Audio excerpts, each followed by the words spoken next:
welcome back to the channel. It's me again, 3 weeks in a row, because they are just too lazy to do their shit. Alright, so today I'll be talking about the first success story of hijacking a plane in history. So, as most of you will have known, it's the famous case of D.B Cooper. I thought it was 9/11. No. That's the don't know how many already. This guy is the ancestor of hijacking planes. So the whole case began back in 1971, November 24th. So there's this random guy called Dan Cooper.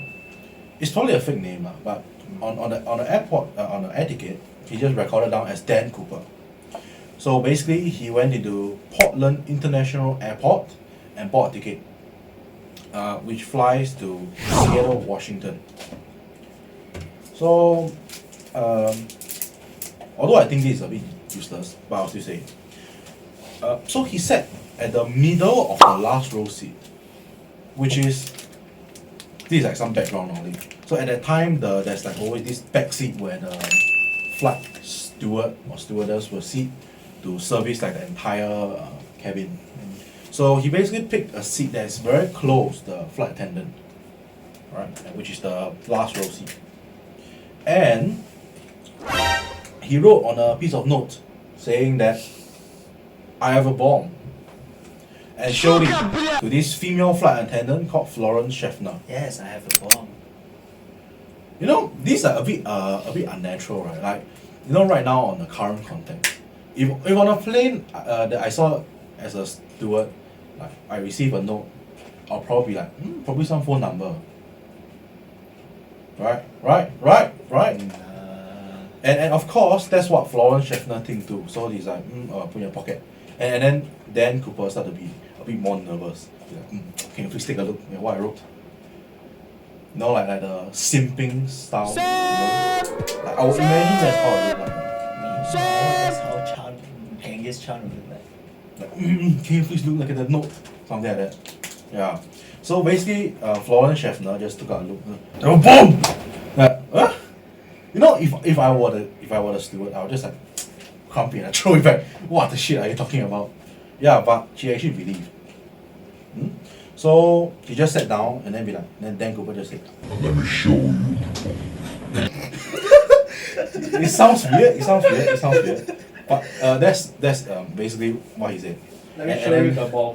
Yeah, and then he just opened up the briefcase and showed like 8 sticks. You know, it looked like a TNT. Oh, it wasn't just one stick? Okay, it's 8 sticks. So basically, just showed the guy like, oh, I actually got a bomb. You know, I got the stuff. You know, it's like you can't really tell is it really a TNT or really a bomb, but it's like, oh crap, it looks like it. Only one way to find it. And then like, you know, on a plane it's like damn stressed. You're like, shit, if these guys explode this, we're all gonna die. Like, believe it already. And then just sit down and say what you want. So basically, here's when the hijacking begins.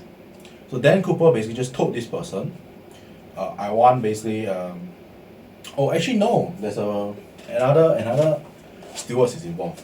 So after seeing this, so this Florence Schaffner just basically went into the cockpit, tell the pilot, yo, there's this guy trying to hijack our plane. What should I do? So, and in the meantime, this person called Tina Marklow took over the conversation.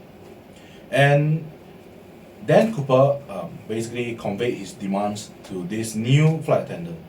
So basically he requested $200,000 by 5 p.m. and 4 manual parachutes to be prepared at the Seattle airport.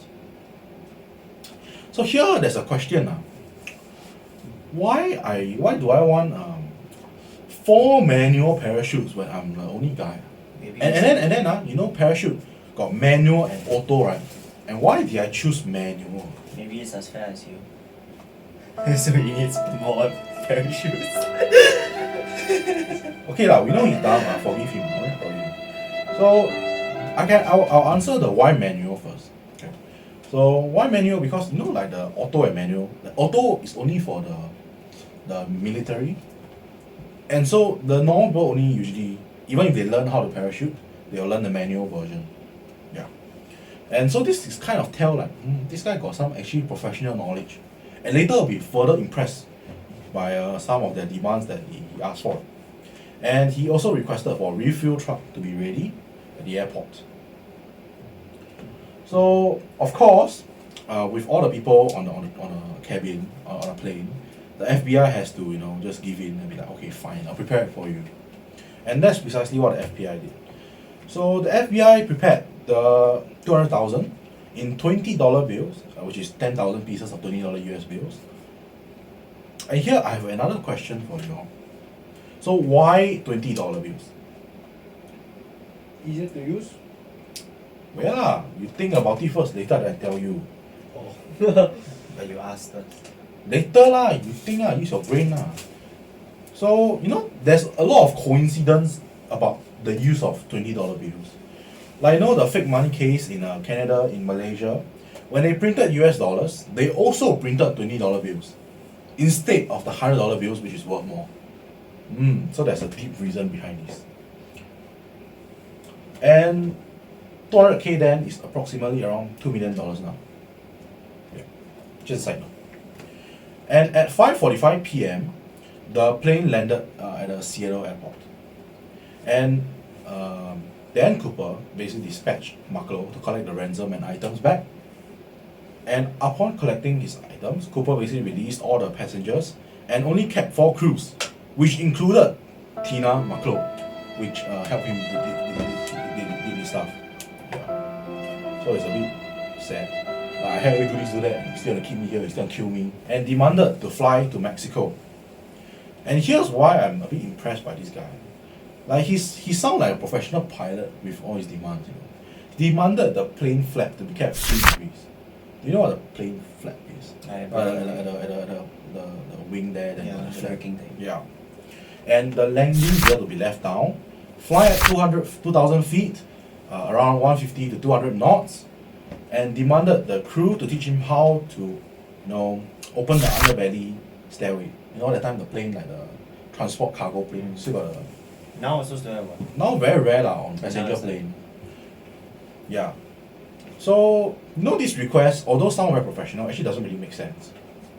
Because based on physics, by flying at this speed and this height, the fuel that is on the plane is not enough to make him or bring him to Mexico.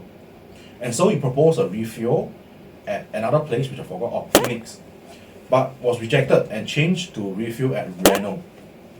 So after after the refuel is done, they just took off, right? Yeah. And basically he made Marklow go inside the cockpit. Why? Why? So he can do his stuff. Why? What's wrong? And 3 hours later, when the flight landed in Reno, he's gone. And that's basically like the whole hijacking process. So he just disappeared from the plane. He just disappeared from the plane. So here are some details during the flight. Okay. So first is, of course, when I hijack a plane, there must be escort fighter jets following behind, right? So if you jump down and shoot you, right? Yeah, so that's basically what happened. So there are 2 fighter jets flowing behind the plane. And at an angle that the Dan Cooper cannot see. So that's the context. But then you didn't see him. That's the context number 1. And context number 2 is in the middle of the flight, don't know when. So he opened, when you open like the belly, there's like gonna be some air rushing in, right? And the pressure change will cause the plane to experience something like a turbulence. It'll start to shake. And that's basically when he jumped down. Because he opened the belly, of course the plane jumped down. And the last words he left on Earth was basically what he said then. So when the flight crew felt the turbulence and the shaking, the flight crew basically asked Dan Cooper through the wireless communication devices, do you need any assistance? Wow, so nice to them. Yeah, and the last word he left was no. So basically after the no one ever found him again. So you planned it quite well. He actually planned it quite well. And context number 3 is, during the flight, I said initially there's 2 fighter jets, right? There are like some other fighter jet cruising around also. So all the fighter jets all come monitor the plane. And the funny part is, no one saw him jump. I think maybe it was still on the plane, you just hit someone. That's a possibility, but you know, after when he landed, it's going to be searched thoroughly, right? No, not in like the conspicuous places. Then how? Maybe like you know the airplane, the wing itself. He found like a certain hole he could wedge himself into. I don't know. I mean, Well, he was never found. That's a theory that wasn't suggested before. But I mean, if I hang myself there, then the fighter jet confirm can see, right? No, inside, cause you know it's hollow, right? Nah, I that's, don't that's, know. that's too difficult. Nah, there's no way. I mean, he disappeared without them even spotting him. So Yeah, and there's a few possibilities explaining why he wasn't seen. So first is because of bad weather. So it was like raining and it's at night. So basically like the hard to see argument, shit. the argument was hard to see shit, like poor visibility. And basically right after the plane landed and he disappeared, the search operation began by FBI. So basically they drew out a whole large search dome, which is like the determined drop zone, you know. And then it's like a forest and mountains, you know, like the kind of wilderness. And the FBI basically launched like helicopters, ground troops, go dig all the way like under the rivers, under the tree, search the whole place, but couldn't find anything. Not one $20 bill and not any part. okay, I mean or maybe anything that he even left. if they find a $20 bill, might not come from him. Actually, there's ways to check. You know, of the The serial 10,000. money, the serial code. Yeah, the bank basically recorded down all the serial codes Mm. of the bills that they gave him. Yeah, and actually, that's when like he basically just disappeared from the earth. Because first, the money can't be found, the corpse can't be found, the body can't be found, the parachute can't be found. Were there like any traces of it? I wonder. And on the plane, he basically collected everything that he used on the plane. So I did, so no way to check DNA also. Yeah. And basically, you know, at the start, when he boarded the plane, he requested for wine and cigarettes. So he collected the plastic bottle or like some bottle or glass that he used to drink the wine in, and he like basically kept all the cigarette butts, and basically anything that he used on the plane, including the piece of paper that he shown the flight attendant. So there's like no trace of him even existing on the plane. And when they look at the fingerprints left on the plane, they realize he didn't leave any fingerprints on the plane. What? Oh, not a single one. Yeah, probably like some gloves or some stuff. Or like That's skin smart. color gloves. Yeah, and basically after that, there's nothing much to it. FBI just traced down everyone that they can find, the suspects. They found nothing. That's unfortunate. You know, I said the case was called D.B Cooper case, but the guy was called Dan Cooper. So why is that? So one of the first few suspects the FBI found was called D.B Cooper. Oh. And the media was like, this must be the guy. And the people just began confusing Dan Cooper Poor and innocent D.B Cooper. Bro, the innocent dude, bro. Yeah, exactly. Like he just got like basically labeled as a plane hijacker from then on. But it made a town very rich. But I'll talk about it later. So almost 10 years later, in the 1980s, at Southern Washington, a kid found 3 bundles of cash worth $5,000 over at the beach. And when they checked the serial number, it matched. So this is like the only trace that D.B Cooper left behind after he jumped. 3 bundles of money worth $5,000. But why didn't he just take it? No one knows. Okay, no one knows. Weird. You know, just now I asked a few questions about why. $20. No. The first one is why there's 4 parachutes. Why? Let me give you a hint. Why did he keep 4 parachutes and 4 crew members on the plane? So they could use it for them. You know, this is like a mind trick. If I know that there's 4 crew members left, there's a possibility that the crew members may be using the parachute. So FBI couldn't do anything funny to the parachute. So you can have the safe parachute to use, knowing that this one can be used. And there's also a possibility that the 4 parachutes is for the 4 crew members, and he wants to drive the plane away. So furthermore, FBI wouldn't want to mess around with the parachutes. Oh, so if he asks for one parachute, then confirm is he using but Ah. one parachute maybe not, maybe he using, maybe he not. Yeah, so it's like cannot mess around with this Big guy. brain this guy. Yeah. Next one is why is the $20 bill selected? Harder to serial number.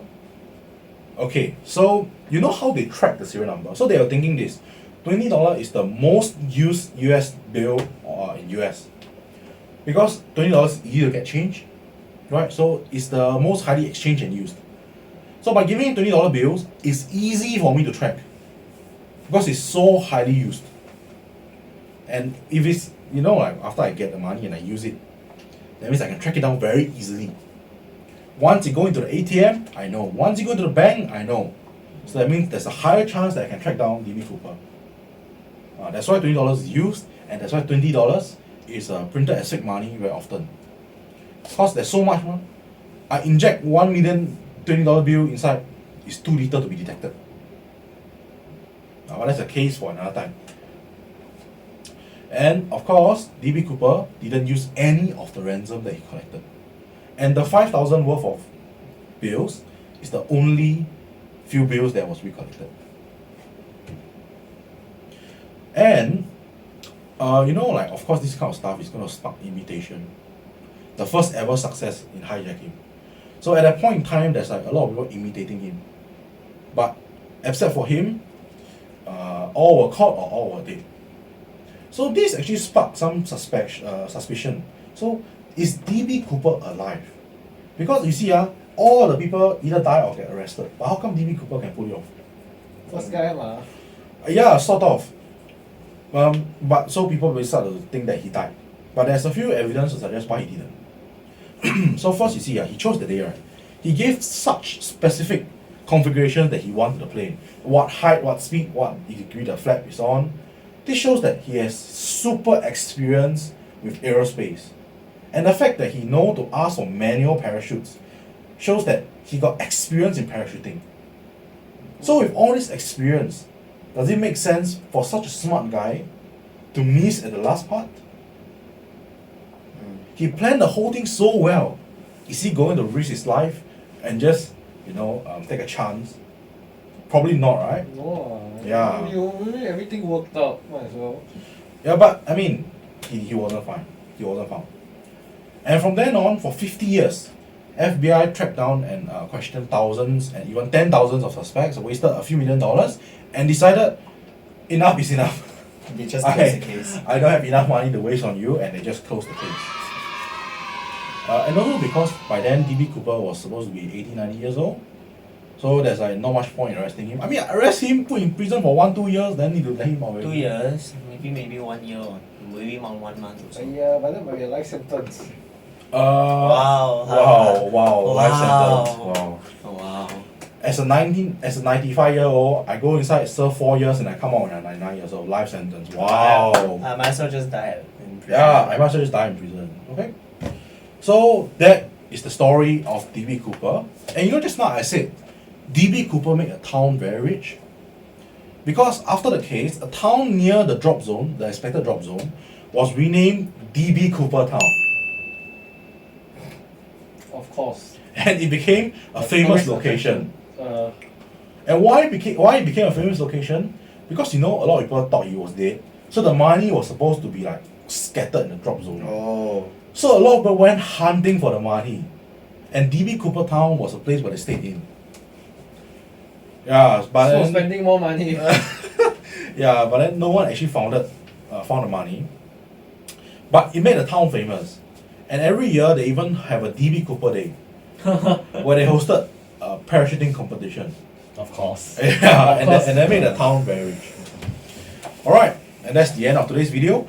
And I hope you enjoyed the story of D.B Cooper. And see you next time. Bye bye.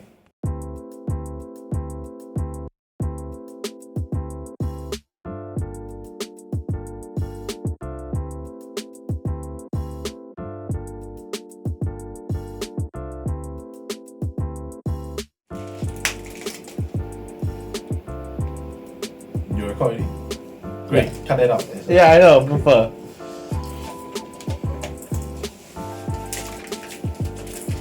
I can't eat. Yeah, I can't eat. come, eat it.